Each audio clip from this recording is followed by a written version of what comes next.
Van Nistelrooy baru-baru ini dipercaya untuk memimpin Manchester United sebagai pelatih sementara, setelah kepergian Erik ten Hag.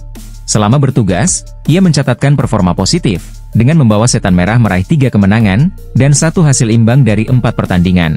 Namun, posisinya kini telah digantikan oleh Ruben Amorim, yang diangkat sebagai pelatih kepala. Di sisi lain, ada beberapa pemain yang merasa kehilangan sang pelatih. Salah satunya adalah Casemiro, yang menyatakan bahwa ia sangat menikmati masa-masa bermain di bawah bimbingan pelatih asal Belanda tersebut. Diboyong Chelsea pada Januari 2023, dengan biaya transfer sebesar 105 juta pound, Enzo Fernandez menjadi pemain termahal di sepak bola Inggris saat ia meninggalkan Benfica. Meskipun Enzo telah menunjukkan potensi yang menjanjikan, performanya di Stamford Bridge seringkali belum sesuai ekspektasi. Di tengah upaya Maresca membangun tim inti yang stabil, Fernandes justru kalah bersaing dengan Moises Caicedo dan Romeo Lavia. Mantan pemain Chelsea, Gallas, mengkhawatirkan bahwa The Blues mungkin harus segera menerima kenyataan bahwa Enzo tidak cocok untuk bersaing di level tertinggi Liga Inggris. Lampard belum melatih lagi sejak masa sulitnya sebagai pelatih sementara Chelsea, berakhir pada akhir musim 2022-2023. Dan ia sempat dikaitkan dengan kepindahan ke AS Roma. Mantan gelandang timnas Inggris ini, sudah lama ingin memperbaiki karir kepelatihannya, bahkan pernah disebut sebagai kandidat pengganti Julen Lopetegui di klub masa kecilnya, West Ham. Namun, kini dilaporkan bahwa Lampard menjadi favorit untuk mengambil alih posisi di Coventry, dengan pemilik klub, Dow King, sangat berminat merekrutnya. Kekalahan dari Brighton pada Sabtu lalu, membuat Manchester City mencatatkan 4 kekalahan beruntun di semua ajang. Terakhir kali Man City mengalami situasi serupa, terjadi pada tahun 2006. Saat ini, Manchester City tertinggal 5 poin dari Liverpool yang memimpin klasemen, menjelang jeda internasional. City dijadwalkan bertemu Tottenham dan Liverpool dalam 2 laga Liga mendatang. Kendati demikian, Ruben Dias menegaskan bahwa skuad Manchester City siap menghadapi tantangan dari rentetan kekalahan ini, dan bertekad untuk segera bangkit. Sandro Tonali mengungkapkan kekagumannya terhadap dukungan para fans Newcastle United, selama ia menjalani skorsing 10 bulan terkait skandal perjudian.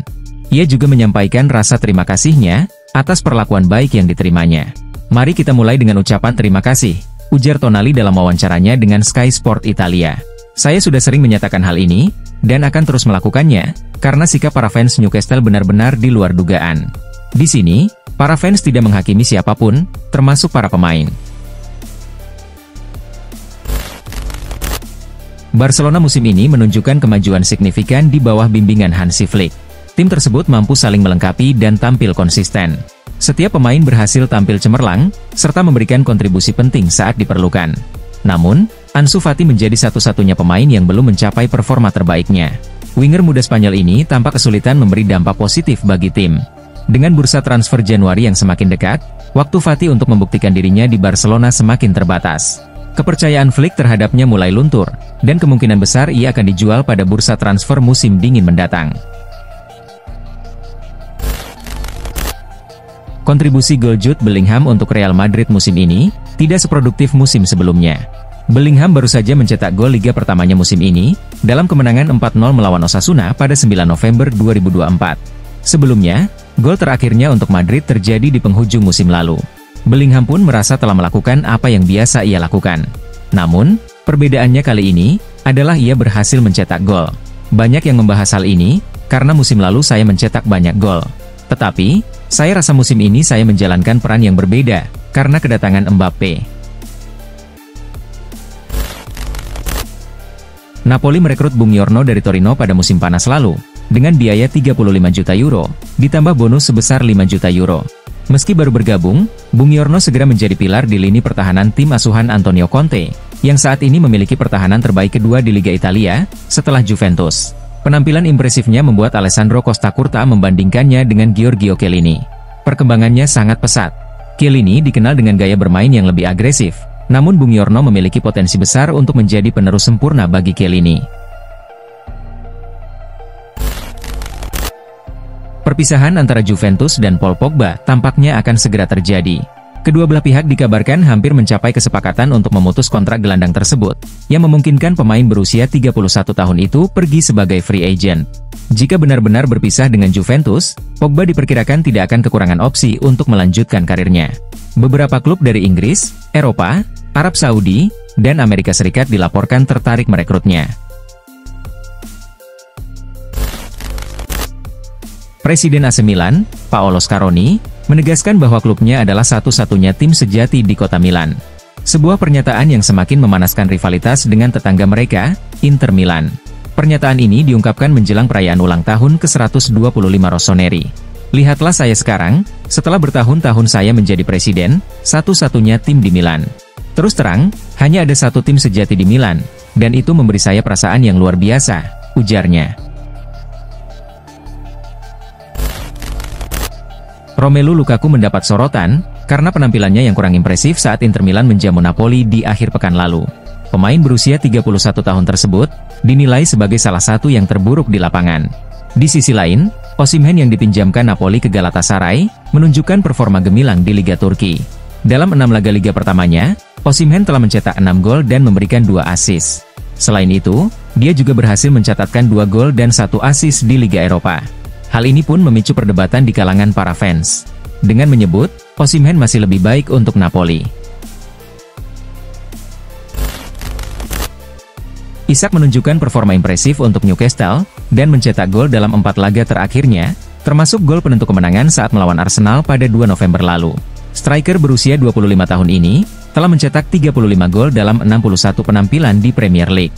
Konsistensinya menjadikannya salah satu pemain kunci di St. James Park. Kecepatan, keterampilan, dan ketajamannya dalam mencetak gol, membuatnya sangat diandalkan sebagai penyerang.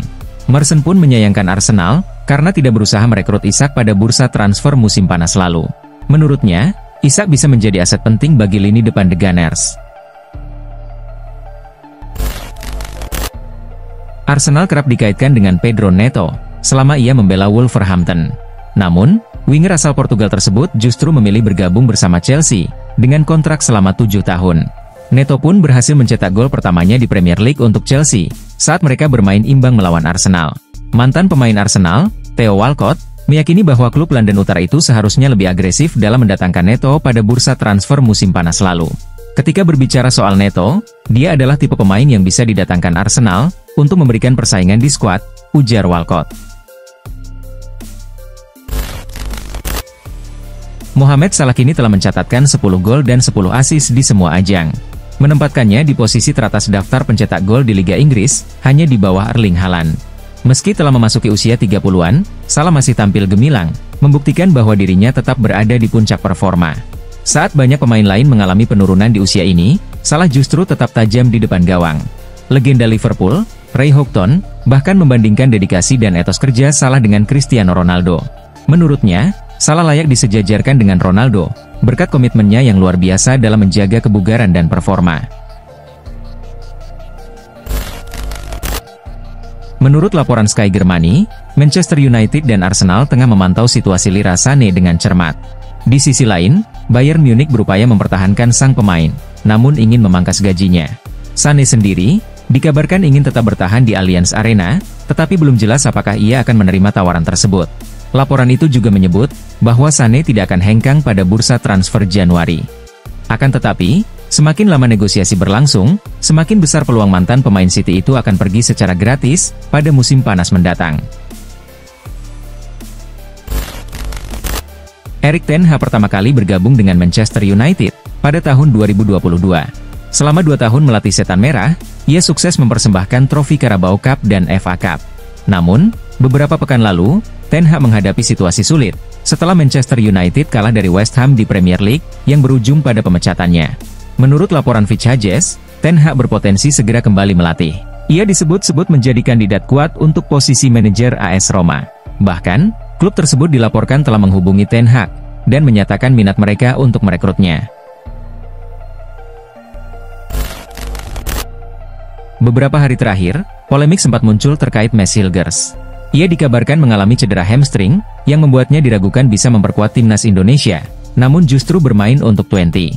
Hilgers tampil sebagai starter di Liga Belanda, saat Twente bermain imbang melawan AFC Ajax pada 10 November 2024, meskipun ia ditarik keluar pada menit ke-84. Shin Tae-yong pun mengatakan, bahwa bukan ia yang tidak memanggil Hilgers, tapi klubnya yang tidak mengizinkan dia bergabung, karena alasan cedera hamstring. Skuad Timnas Indonesia kini kembali berkumpul di Jakarta, untuk menghadapi laga penting melawan Jepang dan Arab Saudi. Kedua pertandingan ini digelar di Stadion Utama Gelora Bung Karno. Menjelang laga tersebut, Indonesia mendapat tambahan kekuatan penting. PSSI berhasil mempercepat proses naturalisasi Kevin Dix, sehingga ia bisa tampil melawan Jepang dan Arab Saudi. Kevin Dix pun sudah tiba di Jakarta pada Selasa sore, dan disambut hangat oleh Shin Tae-yong, serta para pemain skuad Merah Putih. Napoli di bawah arahan Antonio Conte, kini menjadi ancaman serius bagi Inter dalam upaya mempertahankan gelar juara. Gelandang Inter Milan, Hakan Calhanoglu, juga mengakui bahwa perebutan Scudetto kini akan semakin sulit, dengan kembalinya Conte ke dunia kepelatihan.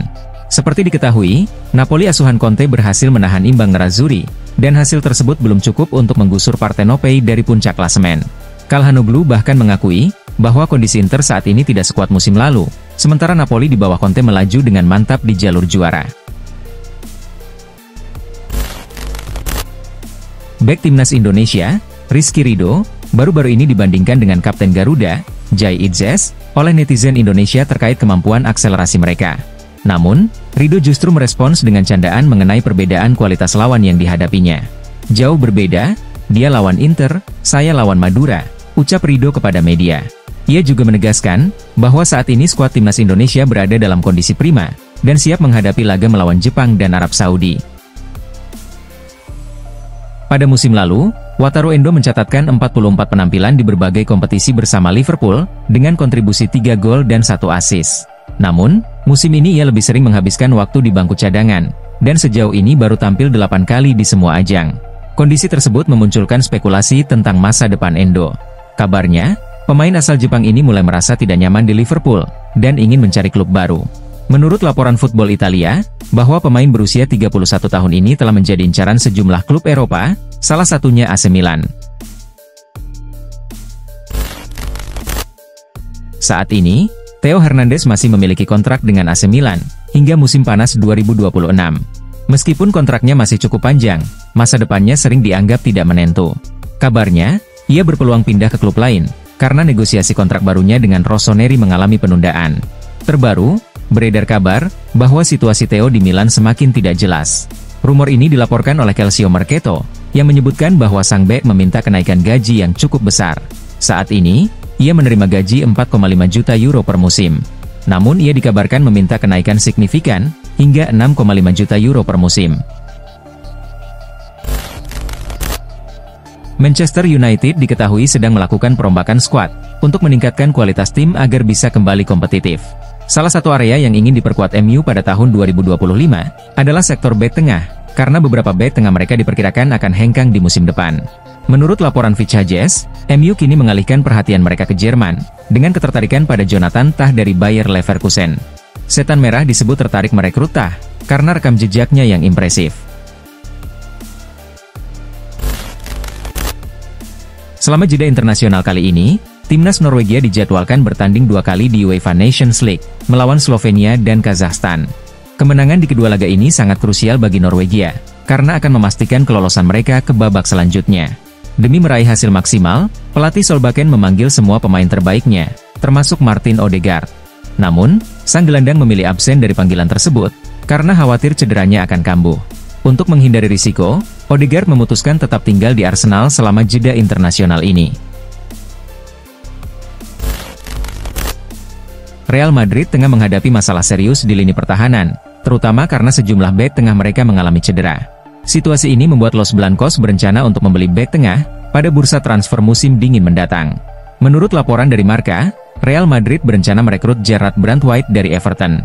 Pemain ini diproyeksikan sebagai investasi jangka panjang, mengingat usianya yang masih muda, namun sudah menunjukkan performa yang konsisten. Selain itu, Brandtwaite dinilai masih memiliki potensi besar untuk terus berkembang di masa depan.